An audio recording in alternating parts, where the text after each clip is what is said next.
ईमानदारी की ताकत। बहुत समय पहले की बात है। एक छोटे से गांव में रामू नाम का एक गरीब किसान रहता था। रामू बहुत ईमानदार और मेहनती था। वह दूसरों की मदद करने और सच्चाई के रास्ते पर चलने में विश्वास करता था। हालांकि उसकी गरीबी के कारण उसे कई बार कठिनाइयों का सामना करना पड़ता था। एक दिन रामू जंगल में लकड़ियां काटने गया। जैसे ही वह नदी के किनारे लकड़ी काट रहा था, उसकी कुल्हाड़ी अचानक नदी में गिर गई।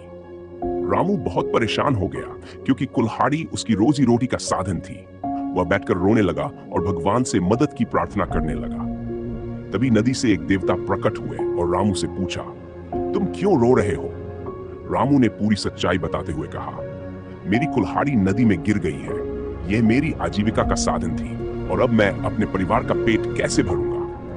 देवता उसकी ईमानदारी से प्रभावित हुए।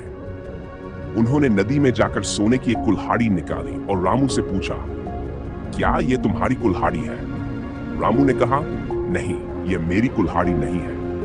इसके बाद देवता ने चांदी की कुल्हाड़ी निकाली और फिर से पूछा, क्या यह तुम्हारी कुल्हाड़ी है?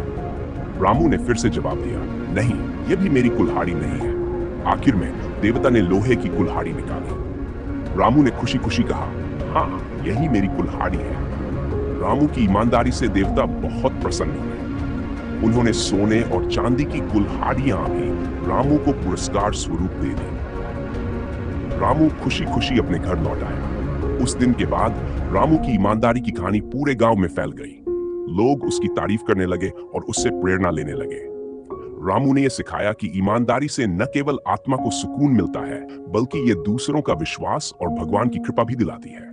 सीख: ईमानदारी चाहे कितनी भी कठिन परिस्थिति में क्यों न हो, हमेशा एक ताकत बनकर हमारे साथ रहती है। सच्चाई और ईमानदारी के रास्ते पर चलने से हमें जीवन में असली सफलता मिलती है।